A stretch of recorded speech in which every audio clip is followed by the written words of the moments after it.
This is rapidly turning into a nightmare where I've tried to clean out that groove in the wood. It's deeper and longer than I thought, and it runs off nastily at this edge. So what I've done is I've just put a straight edge down it.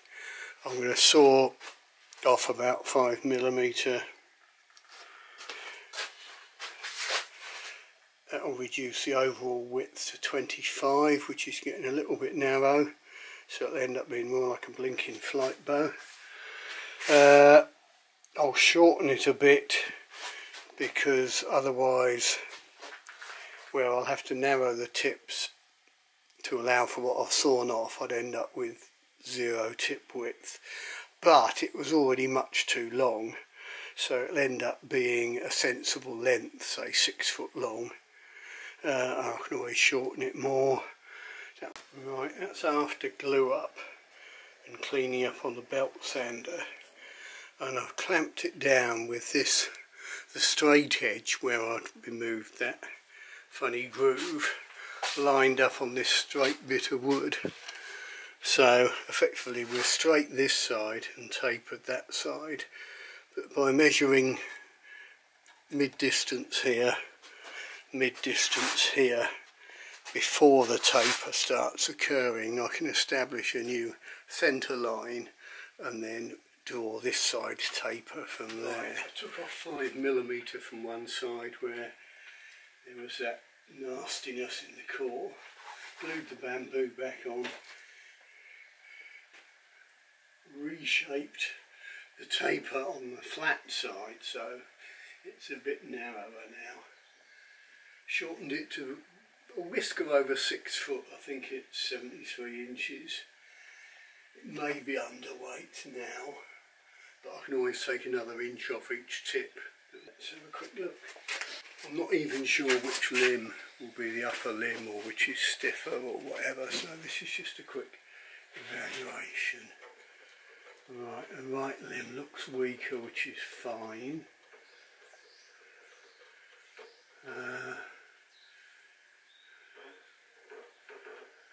Ain't looking too bad. 26 inches, so 40 at 26. We were looking for a £50 bow. I know it's not braced, but those figures do correlate roughly. So it looks like it's slightly underweight, and this limb looks a bit weak. What I'll probably do is just take an inch off this limb, or a whisker over an inch. Gives you an idea how much wood we had to remove.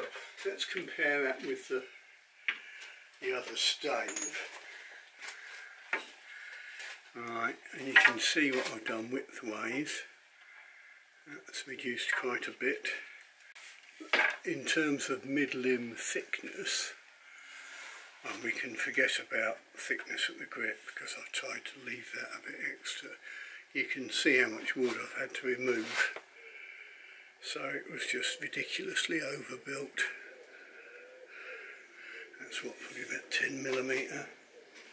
Yeah, 12mm I've had to take off. So we could even do some sums around that, just out of interest. Right, so I literally sawed that much off the right tip because it was a bit weak and the draw weight was a bit low. You'll now see that that is actually looking stiffer than that.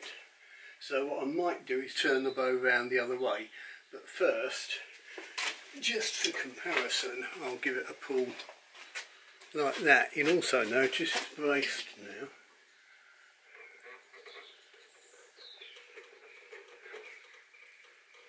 So actually it don't look too bad. 24 inches 40. 26.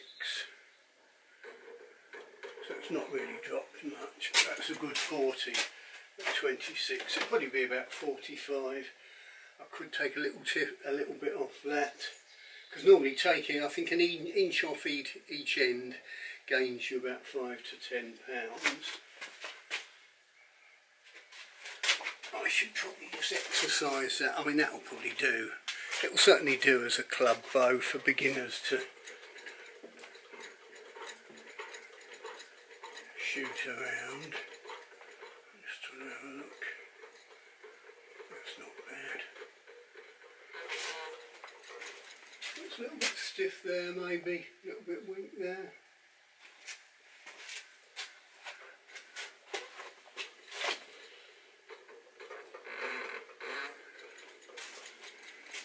Yeah, pulled it to 28 and it's 45. Well, we were aiming at 50, so it's actually not bad. What I might do, I might just take a whisker off that tip.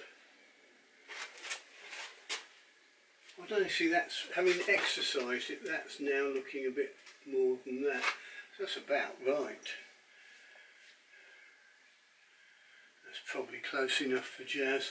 I'll have a word with the guy, see what he actually expects me to do with it. So I don't particularly want to put proper horn knocks on it. I could do horn tip overlays. I'll publish this video, then I'll have a chat with him, see what he wants.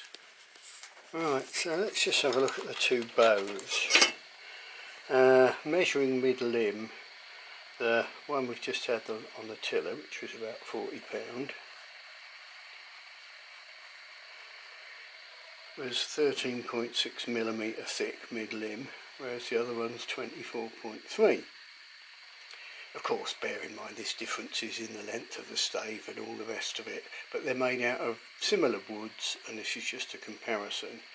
Right now, stiffness is proportional to the cube of the thickness. So the stiffness of the 40 pounder is going to be proportional to 13.6 cubed, and the stiffness of the big one proportional to 24.3 cubed. Now that magic factor of proportionality is irrelevant. It will be due to the timbers and all the rest of it, but the staves are similar, so we can just assume the constant of proportionality is the same. Anyway, 13.6 cubes that, 24.3 cube is that, ignoring bits after the decimal point. Well, this one divided by that one is 5.7. So this one is going to be 5.7 times stiffer than the 40 pounder. So if the 40 pounder, multiply it by 5.7, gives us 228 pounds. So those staves are just so ridiculously thick and so ridiculously stiff. And I thought they were about 150. It gives you an idea. They'd actually make 225 pound bows. But of course that one had been cut down to 6 foot, and these are substantially longer than that, so it would come down a bit from that. But it just gives you an idea. They're ridiculously overbuilt at the minute.